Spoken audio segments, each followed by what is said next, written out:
Hey everybody, and welcome back to Ready Steady Play.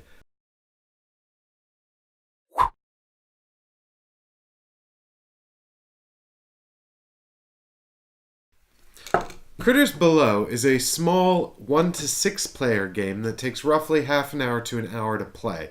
It's a post-apocalyptic game, and it's also semi-cooperative. You all take on the role of anthropomorphic animals living in a dystopic future in which there is a all-encompassing war. You've had to seek sanctuary underground in an underground bunker where supplies are limited and death is awaiting everyone just around the corner. So you have to survive the deadly war, and you can survive and win altogether, but it doesn't necessarily have to be that way. The game comes in this neat tin and will feature a utility belt of cards that looks like this. There's also a rulebook and a little wooden token. So one of the main ideas of Critters Below is that we're all surviving in this bunker below where there's a limited amount of items. These take the form of a storage deck, which represents items in the storage room that we can help ourselves to at any time. There's also a shelf containing a number of items that are sort of hidden but can be checked by turning on the lights in the cabin, or the bunker, sorry. But that takes an action. We only have a certain amount of actions, and we can collaborate as much with our friends by splitting the items and sharing them, or we can try and nab the items before our friends get them. Of course, we're always going to have to gauge just how we're going to use our actions and the most efficient way to use them. And of course, as we fumble around in the dark, if we don't want to spend time turning the lights on, we might just grab things and start taking them and using them ourselves. Of course, this could have negative consequences. So the pouch here comes with a bunch of these sort of mini style cards. We've got these event cards. These are going to determine the air raids that are going on outside and when the war might be over and it will be safe for us to emerge. We've also got neutral damage cards called Vigor. These are positive damage cards called Regeneration, and these are radiation damage cards. Over here we've also got starvation cards, which is probably the most common way to die in the game. We've got bleeding, for when you reach up on that shelf in the dark and instead of picking up the food you thought you were grabbing, you accidentally get a bear trap. And this is some kind of biohazard deadly gas that's going on from the war. Then in here we've got a whole bunch of character cards. You can be a spooky fox, a creepy bat, a weird snake, a lizard of some kind. You can be a mechanic cat or a cool raccoon. And I understand that there's more cards and stuff if you've got the deluxe version as well. You've got 3 areas in the bunker. This is the storage area where all the items are kept. We can go fumbling around in the dark there for stuff. We've got the electricity room here. This is where we can turn on. This is the generator, it's called, and we can turn on the lights if we need to see what's going on. And finally, in here we've got the bunk areas where we can go and rest and increase our vigor to try and stave off death. And all of these rooms can be upgraded by opening the door.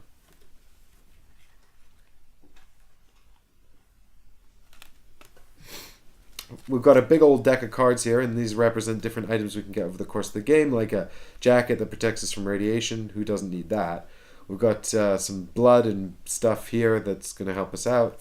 If we get cut, you see that helps with bleeding damage. As you can see, the game uses this entire sort of set. Oh, there's a gun. We can use that to shoot people we don't like. This is some kind of radio thing that can. That's some kind of anti-air raid thing. It tells us when bombs are coming. But more on that later. And then there's chloroform. This will help us steal things from our friends. Whiskey, and this will help us face the day and stave off starvation. Real whiskey doesn't really work that way. I mean, it could be water, I suppose, or liquid nutrients, who knows. We've got a toolkit and a candle, and all kinds of various bits and pieces. And this is some kind of pickled gherkin. But as you can see, the game uses this complex sort of set of iconography, and what you do whenever you use any of these cards, or when you use an ability in one of these rooms, or even a special ability on one of your characters, is you enact the icons from left to right, making the game language transcendent, which I actually really like. I don't mind iconography like this, and once you get the sort of hang of it, then it's actually very easy and very quick to sort of pick up and do, and you don't have to do a lot of reading. Honestly, I kind of really like that you don't have to do a lot of reading. Hey, look, here's rat poison, you know, just in case there's someone you really don't like an anthropomorphic rat, taking all your stuff from the storage area. Finally, the game also comes with these handy cards which tell you what all the icons do. These reference cards are actually not identical, so you might need to check different cards depending on what icon you're looking at. So even though I'm going to run you through the rules now, you probably will need those reference cards to check from time to time, because I won't explain every single icon in the game, but I will teach you how to set it up and how the game works. So the goal of the game is to survive the war, and you can win together. In fact, you can all survive, but there can still be just one winner. You see, the game ends either when everybody dies, in which case everybody's lost, or when somebody emerges from the bunker alive and the war is over. Now, whether or not the people who are in the bunker are dead or alive kind of doesn't matter at this point, because that survivor has won the game. And if more people come out of the bunker alive together and the war's over, they all win together. But if a bunch of people stayed in the bunker, gripped by paranoia, unable to overcome their fear and emerge into the sunlight, then they are lost to the insanity that's overcome them in the bunker. The game also comes with variants for a hardcore co-op mode, in which case if anyone dies, then you all lose, and also a last man standing mode where everybody but you has to die and you have to try and trick each other and use that rat poison or that gun I showed you earlier. I actually kind of like that variant a lot. So as I mentioned, I've got my 3 rooms here in the bunker, and they all start with their doors shut.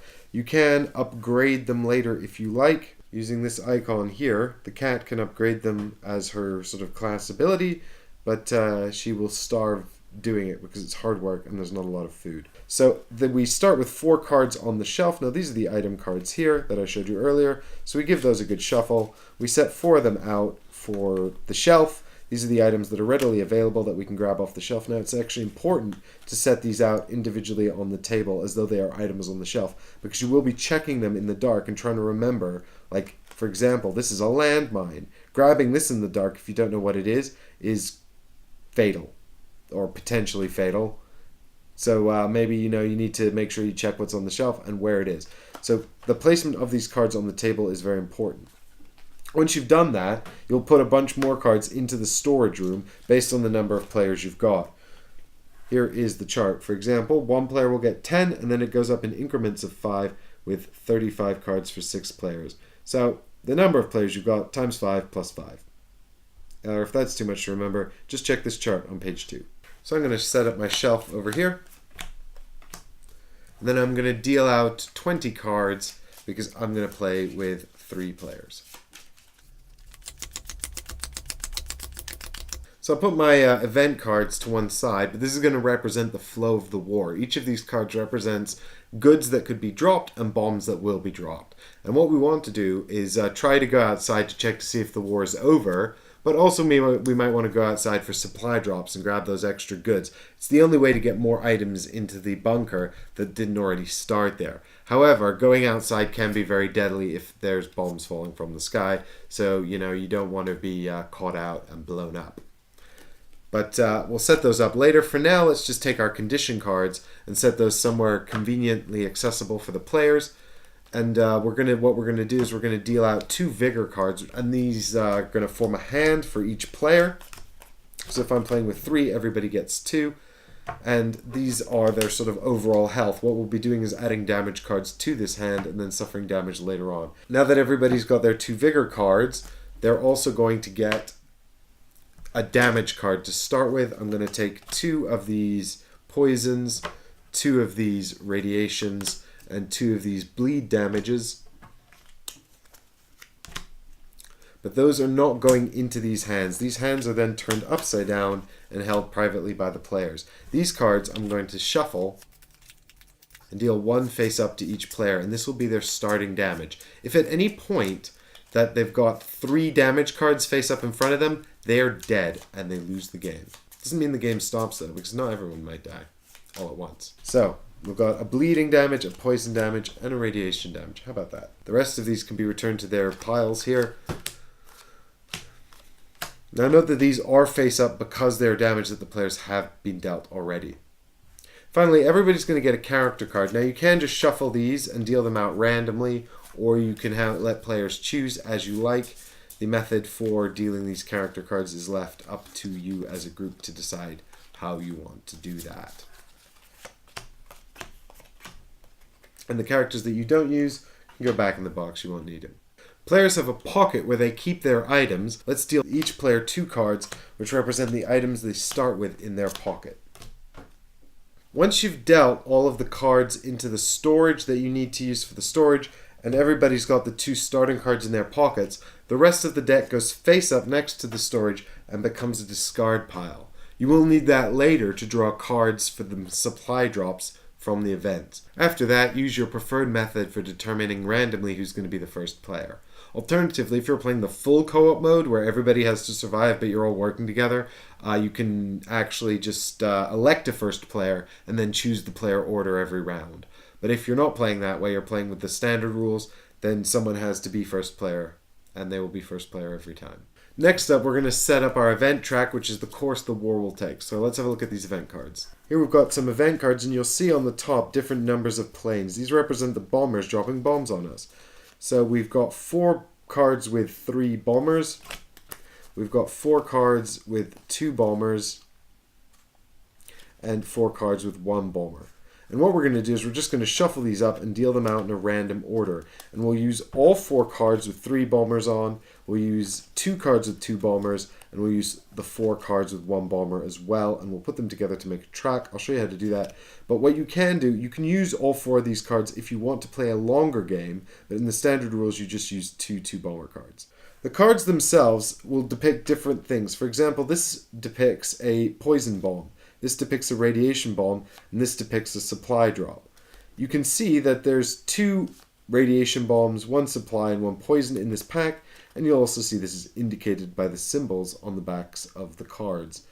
This is true of every single set, with the first level, the 1 planes having the most supplies in them, and the other 2 sets being the most deadly. So I'm going to set up my track to look something like this.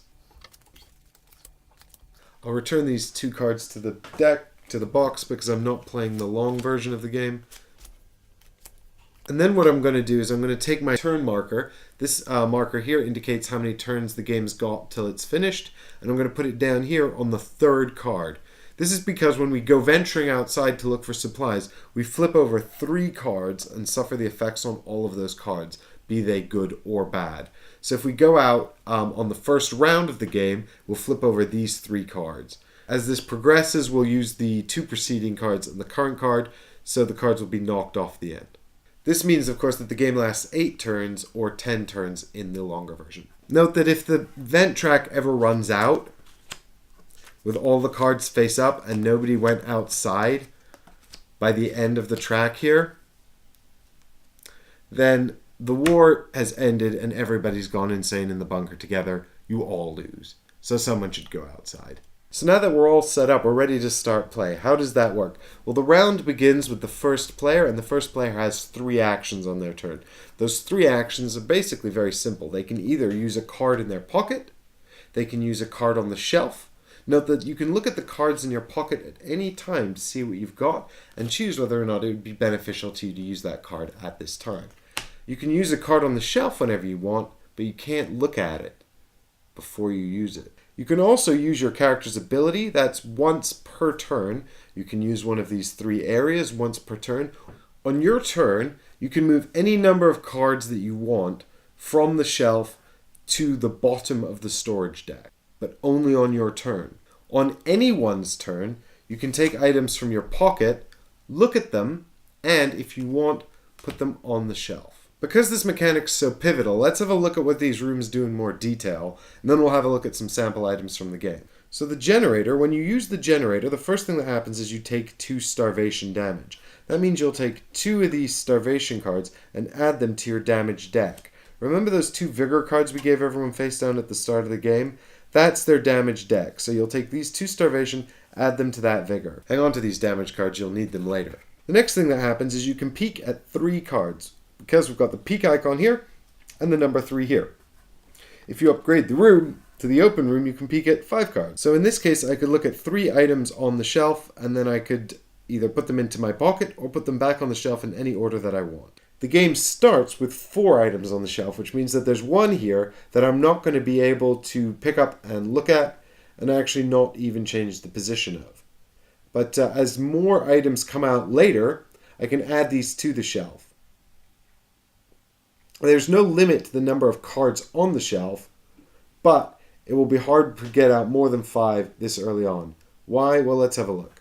The next action we can do is the restock from storage action. So we take 1 starvation to use this action, and then if there are less than 4 items on the shelf, we replenish the shelf up to 4 items with cards from this deck here. Of course, what we could do is pick up 3 items off of the shelf, then restock the shelf, and then at the end of the round, we would discard items back to the shelf, meaning that there would be more items on the shelf. If we upgrade this, we can also restock the shelf up to 6 items. Is all this talk about the shelf a bit confusing? Don't worry, I'll run you through an example in a minute. First, I'm just going to quickly talk about the final room because it's quite straightforward. The final room is the bunk bed room, and if you're going to rest, you take a starvation card, but then you also take 2 vigor cards. Does that sound a bit counterintuitive? Well, I'm not surprised if it does, but don't worry because all will make sense imminently. You get 3 vigor cards if you upgrade it. So players will take their turns either using their character actions, the room actions, or actions on the cards they have. And then, when they're done all of that, they'll discard down to 2 cards in their pocket, with the remaining cards placed back on the shelf. And then they will take all of their damage cards, they'll shuffle these damage cards, and the player to their left will randomly choose 1 card, which will be dealt to them as face-up damage.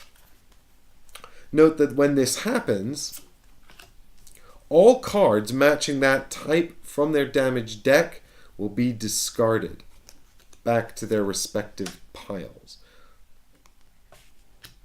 If it is a vigor card, the card is also discarded and nothing bad happens. If it's a regeneration card, then that's even better because you can take one of your existing damage cards that's face up in front of you and also discard that. However, if it's one of the other 4 damage types, starvation, radiation, biohazard, or poison, whatever it's called, and bleeding, then you will have to put that face up in front of you, and when you achieve 3 damage cards, you will die. But, if you take 1 starvation damage, all of your other starvation cards are discarded, which means that it's worthwhile trying to specialize in taking 1 kind of damage and not getting a deck full of many different kinds of damage. Because once you've taken a damage, you'll then shuffle your remaining damage cards and discard randomly down to 10. So once you put your items back on the shelf, taken a damage and discarded down to 10 cards, it's then time for the next player to go. Once all 3 players have gone, then all players will simultaneously vote on whether they want to stay inside or go outside. If you go outside, then you may benefit from any supply drops that happen, which is great, but you'll also be hit by any bombs that are dropped. Players will indicate this by doing a countdown, and then on the count of 3, they'll either vote that they're going outside with a thumbs up or a thumbs down. In the standard rules for the game, you'll either go outside with a thumbs up or you'll stay inside with a thumbs down. Safe, but acquiring no items. In a full co-op version, it's a majority vote. So if there's a majority for yes, you'll go outside. If there's a majority for no, you'll stay inside. So in this case, one of our players has decided to go outside on the first round of the game. So we'll flip over this card and the 2 preceding it. So that's a supply drop. That's pretty good, but that's also a bomb, which is not very good. Fortunately, it's all radiation damage, which is okay, I suppose. Then what we're looking at is the top line of the active card. So this is the active card here. So we're looking at this line, which is 2 supply, and then we're backtracking it across the other cards. So we see 2 supplies plus 3 radiation plus 2 radiation. So our player here is going to take 5 radiation damage and then gain 2 supplies. So we take 5 radiation damage here and give them that to put into their deck. So there we go, 5 radiation damage for our player who is foolish enough to venture outside. Then what we're going to do is they're going to get 2 cards for the supply drop. So what happens is we take this discard pile of cards here, These are the cards that weren't put into the storage at the start of the game or dealt to players' pockets. This will also include the cards that have been used over the course of the game. And what we'll do is we'll just deal to this player a number of cards equal to the number of supplies that were dropped. So in this case, 2. So that means that this player will begin their next turn with 4 cards. And then the discard pile is replaced back here. Then we move on the event token here to the next turn, and play begins again. So now our lizard player here, who's player 1, will begin with 4 cards in their hand, and they're going to take a look at what they've got, and they might elect to use something. So lizard player knows he just took a whole bunch of radiation damage, which he'd quite like to get rid of. Our lizard man here has picked up 2 items from the supply drop. He's picked up a gas mask, which is clothing that protects him from poison drops. It also takes 1 starvation to equip it for some reason. But let's say he puts that on. Now, each character can have 1 piece of clothing equipped at any given time. So if he wants to equip another item, he'll have to replace this one, and he can either give that to another player or whatever he wants to do with it, or he can discard it as well. So our lizard player here has also got this radiation pack from the supply drop, and he knows he's got a whole bunch of radiation in his damaged deck. And maybe he'd like another player to use this on him. If he doesn't take radiation damage, the cards will still be here. So what these symbols mean is that whoever uses this will take 2 starvation damage. They must target another player with this card. So our lizard man here can't use this card on himself, unfortunately. Then that player will remove 5 radiation cards from their damaged deck, or heal up to 2 radiation cards from the deck in front of them. Now, in this game, you can check the items in your pocket as much as you want, and you can put items onto the shelf as often as you like. Those are free actions that you can do as much as you want. Everything else, like using an item, using a room, using your player ability, costs an action. Equipping this card, that costs an action. If you ever take starvation damage, you're probably doing an action. Unless, of course, you're healing starvation damage by drinking this whiskey, but that's still an action. You'll have to discard this card. Now, in this case, if our lizard wants to have this item used on him, he'll have to put it on the shelf. You can't trade items between players. So he'll have to put it face down on the shelf and then beg another player to use him. What he might do is bribe them with whiskey in order to get them to do it, so he'll have to put both of these on the shelf. Now, he'll also have to make a deal with the next player in turn order, or convince the player following that turn, or convince the next player in turn order not to take these items from the shelf. And this is part of the semi-co-op mechanics of the game. So our lizard man can put these 2 items from his pocket onto the shelf as a free action. And he says to the next player that he's made a deal with, this one here is the radiation pack, and this one here is the whiskey for you to drink.